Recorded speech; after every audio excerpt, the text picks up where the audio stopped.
Chapter 2: The Rebel and the Stranger. The room was too small for someone who could move planets. That was Superman's first thought as the door sealed behind him with a soft hiss. The briefing chamber was barely larger than a Metropolis studio apartment. A hollow table sat in the center, its surface inactive. Tin chairs were bolted around it. The ceiling was low, the walls plain. He could see through them, of course. He could see the skeleton of the ship, the web of conduits and bulkheads. He could hear the low thrum of the hyperdrive vibrating through the frame. Beyond that, he heard murmurs in the corridor and the clipped footsteps of officers moving with purpose. "Not what you are used to?" Captain Caravan asked. She stood across from him, hands clasped behind her back. Up close, the lines at the corners of her eyes were more visible, not just from stress, but from years of squinting at sensor screens and holo charts.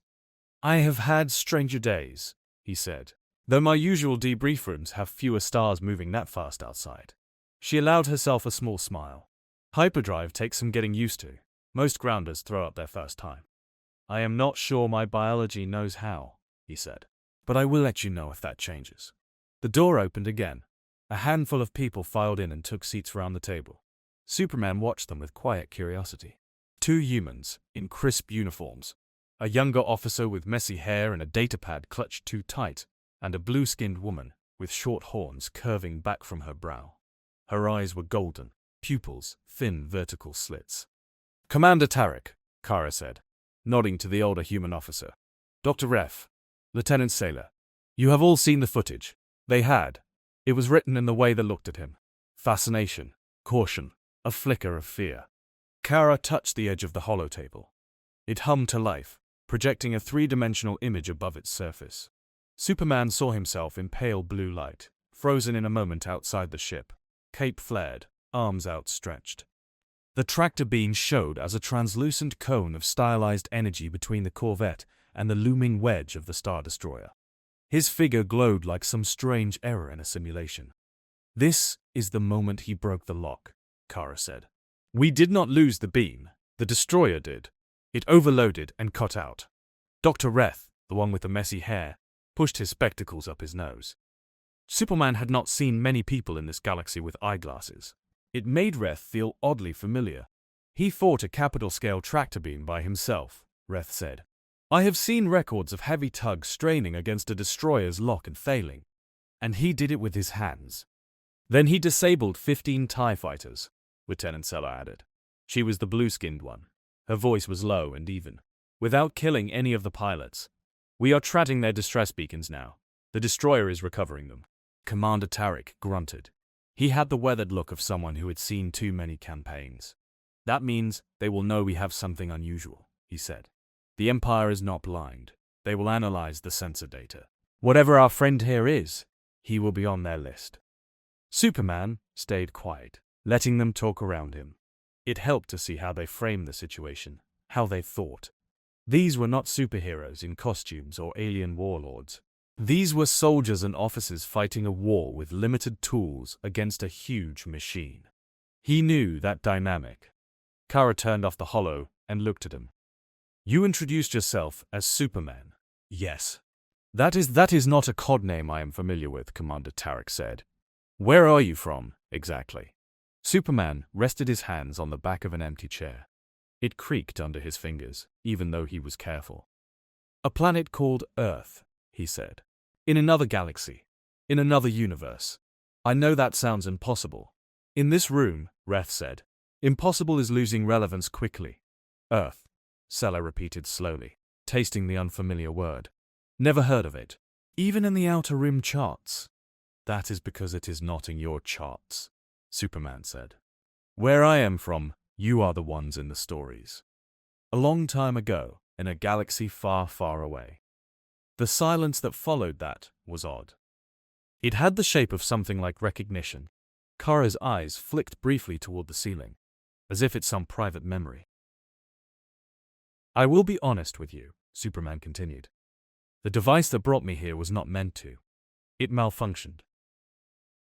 Or was sabotaged. I do not know yet. All I know is that I am here now, and until I find a way back, I will not stand by while people are being killed." You are offering to help the Alliance, Kara said. I am offering to help people who are being hurt by the Empire, he said. If that lines up with your alliance, then yes. Commander Tarek snorted. That is one way to summarize our strategic goals. Kara gestured, and the hollow changed again. This time, the projection was a map. Not a map like anything on Earth. A spiraling swirl of stars filled the air, dots and clusters linked by faint lines. Regions were shaded in different colors. One massive swath near the center burned in Imperial red. This is the known galaxy, Kara said. 20 million inhabited systems. The light blue here is the territory where we have significant rebel cells or sympathetic governments. The red is the Empire. Superman stared. The red was most of it. It used to be different? He asked. Once we had a republic, Commander Tarek said, voice flat. Corruption, bureaucracy, all the usual mess, but we had representation. Then a war, clone legions, separatists, emergency powers. When the war ended, the Chancellor declared himself Emperor. The Senate kept its chairs warm for a while after that. The real power was already gone.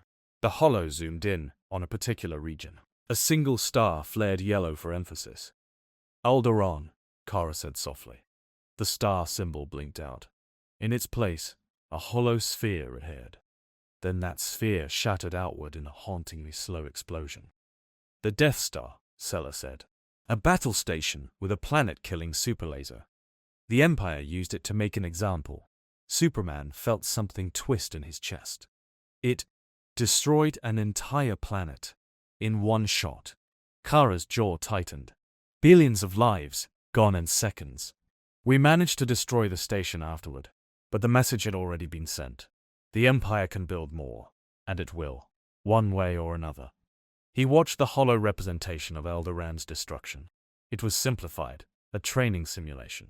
He had seen real planetary destruction in his own universe. He had fought beings who tried to achieve it. He had failed to save Krypton. The memories pricked at him like glass. You lost your world, Sella said quietly, reading the look on his face with uncanny accuracy. He nodded once. Krypton, long before I knew enough to do anything.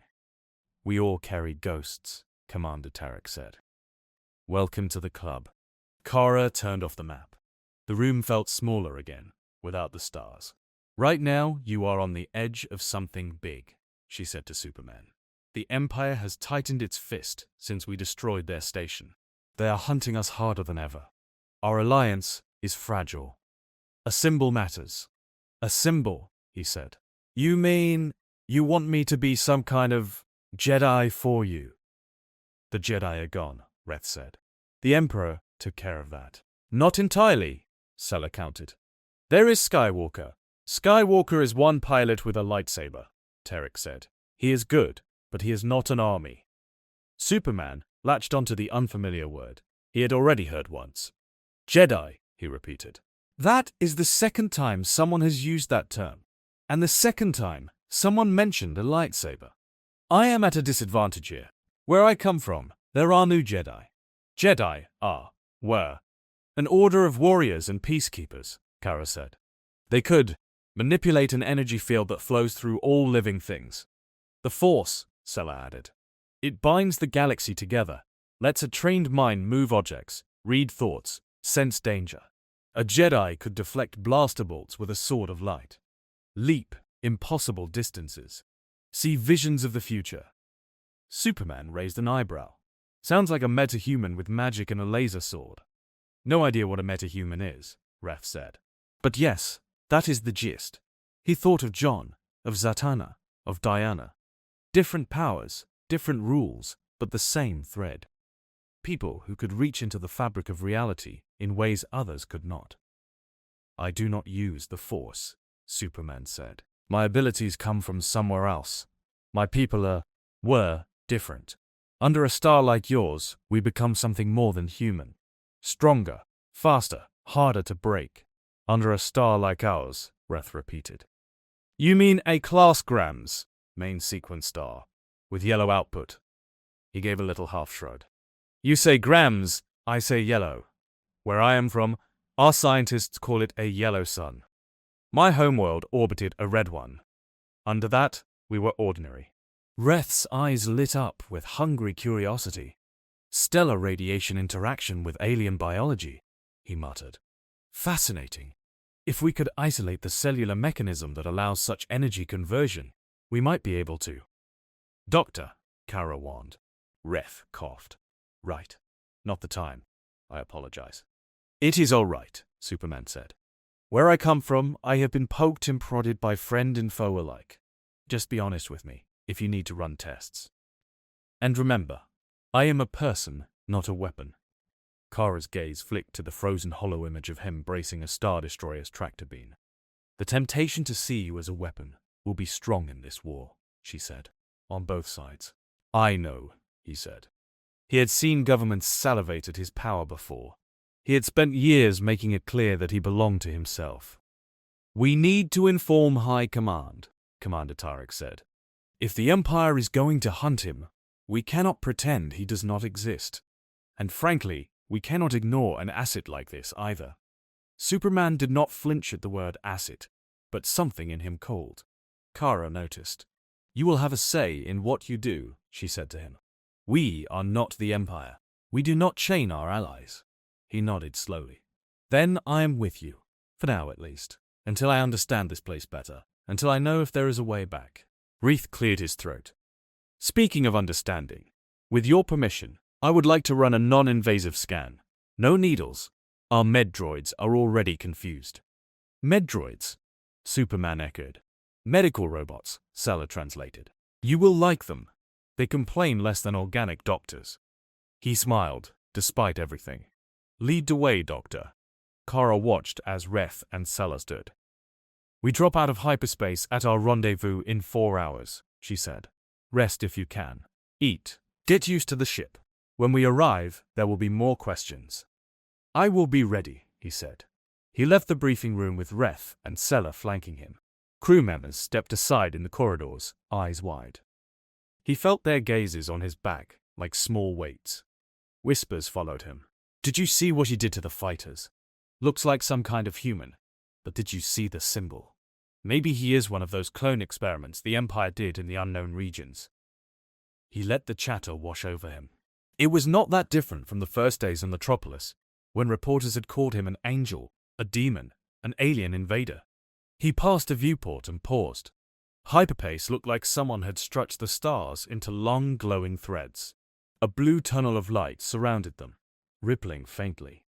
It was beautiful in a way that made his chest ache. He was very, very far from home. You're right, Sella asked softly. I keep thinking I will wake up, he said. That I am still in Metropolis, that the machine failed, and I am dreaming the rest. But it feels real. Pain, hunger, the need to pee, Breath said helpfully. Those are all good benchmarks of reality. Superman gave him a look.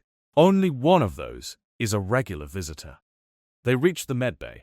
The door slid open to reveal a clean white room with 2 rows of beds, a bank of diagnostic equipment, and one very worried-looking medical droid. The droid bustled forward on articulated legs, its cylindrical head swiveling. Captain Venn instructed me to attend to the new arrival, it said in a crisp, precise voice. However, my dermal injectors cannot penetrate his epidermis, and my standard scanners return. Nonsense. Nonsense is a technical term now, Sella asked. For this, yes, the droid replied primly. Superman stepped up to the scanner bed. I can lie down if that helps, he offered. Please do, the droid said. Do not be alarmed by the light, it is non-harmful. He lay back. The bed hummed as a frame descended above him, projecting a pale grid of blue light over his body. He closed his eyes and listened to the soft whir of mechanisms and the clicking of Ref's datapad. After a minute, there was a sharp electronic chirp, then another, then a rising series of tones that sounded suspiciously like confusion. This cannot be correct, the droid said. Let me guess, Reth said. Bone density above any known humanoid baseline. Musculature that violates your models. Organ structure packed with unknown tissues. Yes, the droid answered.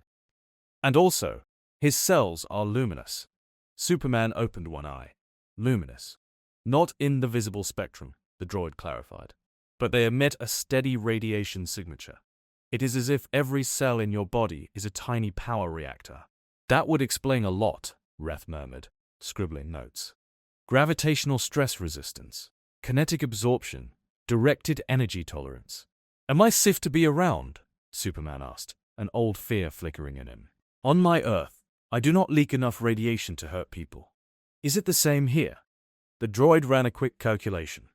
Your emissions at close range are negligible compared to ambient cosmic radiation in space travel, it said. Unless someone presses their face directly against your skin for several years, they will be fine. Reith coughed again. So, no hugging marathons. Good to know. Superman relaxed slightly. The examination continued for a while. They tested his reflexes, his hearing range, his visual spectrum limits. Nothing sharp could pierce his skin. Extreme temperatures did nothing. Even a focused cutting beam that would have sliced through armor left only a warm tingle. You are a nightmare for our calibration, the droid complained. But an interesting one. Welcome to my world, Superman said. Or galaxy. While he endured the tests with patience, somewhere very far away, a different kind of examination was taking place. On the bridge of the Imperial Star Destroyer, Judicator, the sensor officer stood at rigid attention in front of Darth Vader. The black-armored figure's presence bent the air around him, or so it felt to everyone in the room. His breathing rasped in a mechanical rhythm. The faint reflection of hyperspace's blue swirls gleamed on his mask. You have the recording, Vader said. Yes, my lord. The officer swallowed and gestured at the main view screen. The image that appeared was pulled from a TIE fighter's gun camera. It showed a field of stars and the sleek hull of the rebel corvette in the distance. Then, from below, a figure rose. Blue and red, cape trailing. Bolts of green energy slammed into him. He flew through them like they were raindrops, fists clenching. The view shook as the pilot jerked the fighter away. Freeze it, Vader said. The image pulsed with Superman hanging in space, one arm extended toward the viewer. Eyes narrowed. The emblazoned S on his chest was clearly visible even in the monochrome sensor overlay. Vader stared. Beside him, the ship's captain shifted uneasily. Perhaps some kind of new Alliance battle droid, he suggested. A humanoid shell, built to endure vacuum and weapons fire. No, Vader said quietly. There is life there. I feel it. He stepped closer to the screen. The force roared in his ears. When the disturbance had first flared during the battle, it had been a spike of raw power, unlike anything he had felt before. Not light, not dark. Something adjacent. Something that hummed against the force rather than within it. Run a biometric extrapolation, he said. Size, mass, likely composition. Already in progress, my lord. The officer swallowed again. Preliminary analysis suggests a humanoid male. Mass reading is off the charts. Our algorithms cannot reconcile his inertial response with his apparent size. In other words, the captain said, covering his own nervousness with dryness, he heads like a cruiser and weighs like a man. Yes, sir. Vader's gloved hand tightened. The rebels have found something, he said. Or someone. Shall we report this to the Emperor? The captain asked. There was a brief pause. Vader's thoughts spiraled inward. The Emperor would feel this on his own, in time. His master's senses plumbed deep. But knowledge was power, and the timing of knowledge was influence. Whoever brought the first clear information about this anomaly would shape how it was framed. Not yet, Vader said. We will gather more. Tag every sensor log from that engagement. I want all data on that being. Trajectory, energy interaction, everything. What if we encounter him again? The captain ventured. He disabled 15 of our fighters in less than a minute. Vader watched the frozen image. That symbol on the stranger's chest gnawed at some forgotten corner of his mind. A shield shape. A stylized letter. He is powerful, Vader said. But power without understanding is a blade without a hilt. If the rebels do not already see it, they will. We will be ready before they are. He turned away from the screen. We continue our pursuit of the Alliance cell, he said. Increase patrols in this sector. They will head for one of their hidden bases or rendezvous points. When they do, we will be waiting. The officers scattered to their stations with renewed urgency. No one wanted to be the one who failed to find a quarry that had embarrassed a Star Destroyer. Back on the rebel corvette, hyperspace hours trickled past. Superman wanted the ship once Ref let him go. He politely declined food until he watched others eat, to make sure none of it would react badly to his Kryptonian physiology. The stew in the mess hall was surprisingly decent. A faintly spicy broth, with chunks of vegetable and something that tasted almost like chicken. He sat alone for a while, listening. Snatches of conversation drifted around him. Lost 3 good people on Tanab last month. If Command does not send more torpedoes, my squad is going to be throwing rocks at ties. Did you see the way he stood in front of the Star Destroyer? Just hung there. He caught a few looks. Some curious, some wary, some almost reverent. He smiled when people met his eyes, hoping to disarm some of the tension. Eventually, Kara found him.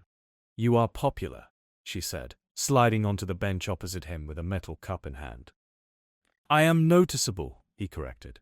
"There is a difference. In this war, noticeable is close enough to legendary," she said. "People need something to talk about. There's not casualty lists." He shrugged. "If my presence boosts morale, I will take that as a bonus." "What are you used to?" she asked, studying him over the rim of her cup. "Back on Earth. What do people think of you there?" He thought about it. "It depends who you ask," he said. "Some see me as a guardian. Some as a threat. Some as a symbol. Some just see a guy in a cape who flies around and ruins a lot of expensive insurance claims." "You sound like a Jedi when you say that first one," she said. "Guardian." They used that word a lot. "What happened to them?" he asked quietly. "Really?" She leaned back. "The official story is treason," she said. "They tried to seize power, killed their own clones, attempted to assassinate the Chancellor. The clones were forced to defend the Republic, and after many Jedi died, the survivors were hunted down." "And the unofficial story?" Superman asked. Seller's voice came from the next table. "The unofficial story is they were betrayed," she said, twisting slightly to face them. "That something in the clones turned on a command, and the Jedi never saw it coming. One day they were generals, the next, targets. And the dark side of the Force covered it all like a storm." "Dark side," Superman echoed. "Like the light side," Seller said, "but about anger, fear, control. The Emperor is a master of it. So is his enforcer. The man in black on the destroyer," Superman guessed. Kara nodded. "Darth Vader. There are stories that he was once a Jedi who fell. Now he is the Emperor's fist. Wherever he goes, worlds fall in line, or get broken." Superman remembered the moment he had felt the tractor beam surge. There had been something else in that surge. A presence that brushed his senses, not physical, but close. Cold. Focused. "I felt something in the battle," he said slowly, "when I pushed back against the beam. As if someone was on the other end, pushing in return. Not a machine, a mind. That would be him," Seller said. "If anyone on that ship noticed you, it was Vader." "That is my new least favorite sentence in this galaxy," Superman said. Kara snorted. A voice crackled from the overhead speaker. "Captain Venn. Bridge. We are coming up on the rendezvous coordinates." Kara stood. "Showtime," she said. She glanced at Superman. "Care to see where the rebels lick their wounds?" "I would like to see anything that is not metal walls," he said. They made their way to the bridge. The cramped room hummed with quiet intensity. Officers leaned over consoles as readouts scrolled past. The blue of hyperspace still streaked across the forward viewport, but was already starting to flicker. "Dropping to real space in 3, 2, 1, the helmsman said. The stars snapped back into points. A large ship hung ahead of them. It was oddly graceful, with a long central spar and wing-like structures projecting from either side, lit with rows of windows. He recognized the layout. It was a medical ship, packed with bays and wards. "Nebulon B Frigate Redemption," Kara said. "One of our main medical platforms, and a place where High Command likes to hide when they need to be mobile." Smaller craft clustered around the frigate. Freighters, fighters. A few corvettes like their own. A tiny fleet, dwarfed in his mind by the memory of the Star Destroyer, but filled with life. A voice came over the comm, staticky but clear. "This is Redemption Control. Corvex, you are late." "We were delayed by an Imperial Destroyer," Kara replied. "But we are bringing something interesting with us." "Interesting how?" Kara glanced at Superman, then back at the comm. "Trust me," she said. "You will want to alert the Council." Docking sequences followed. Tractor beams locked onto the Corvette with far more gentle force than the Star Destroyers had used. The ship slid into a bay along the Nebulon's flank. Superman followed Kara through the airlock. The difference in atmosphere was immediate. The Corvette had felt functional, lean, tense. The frigate felt crowded. The clearest impression was motion. Patients on stretchers, medics rushing, droids gliding, officers weaving through all of it. Voices echoed off the walls. And species. So many species. Humans, yes, but also tall, third beings with expressive snouts. Small, green-skinned creatures with long ears. Insectoid medics clicking mandibles as they worked. The galaxy's promise of many worlds was on full display. Superman tried not to stare at anyone the way they stared at him. He passed one of the large viewports and caught a glimpse of his reflection. Out of context, in this world of uniforms and flight suits, he looked even more like something from a myth. The cape did not help. "Captain Venn," someone called.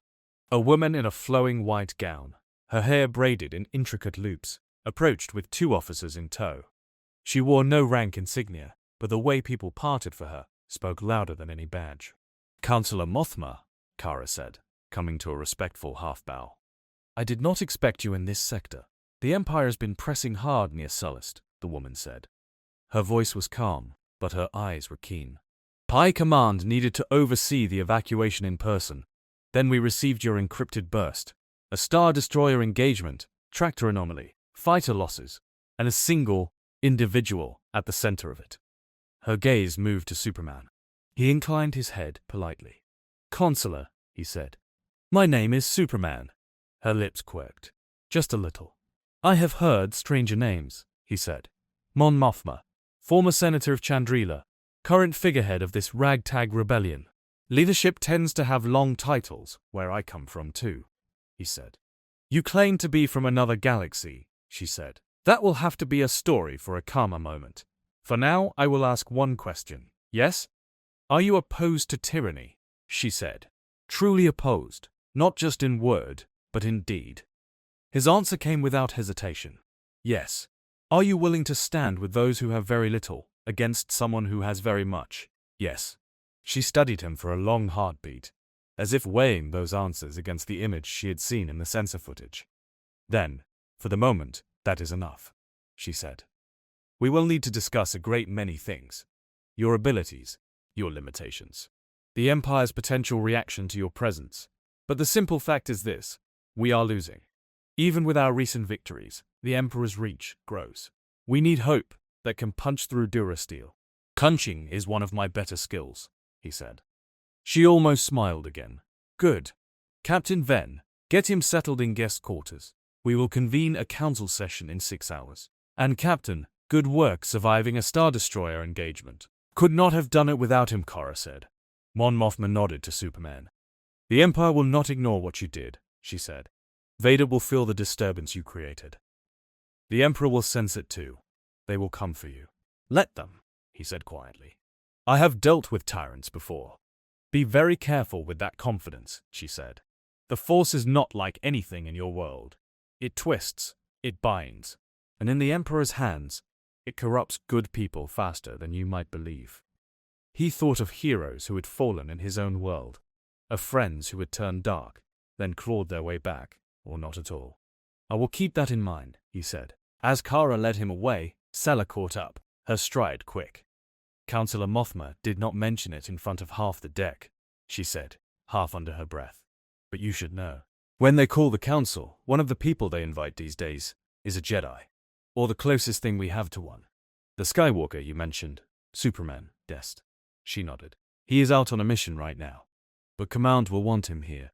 If the two of you end up on the same side of a fight, well, Remind me never to be on the other side. Jedi Knight and a Kryptonian, Kara said. The Empire will have nightmares. Superman did not answer. In the distance, through the viewports, the stars wheeled slowly as the Redemption adjusted her orientation. Somewhere in that field of light, a black ship, full of fear and rage, was searching.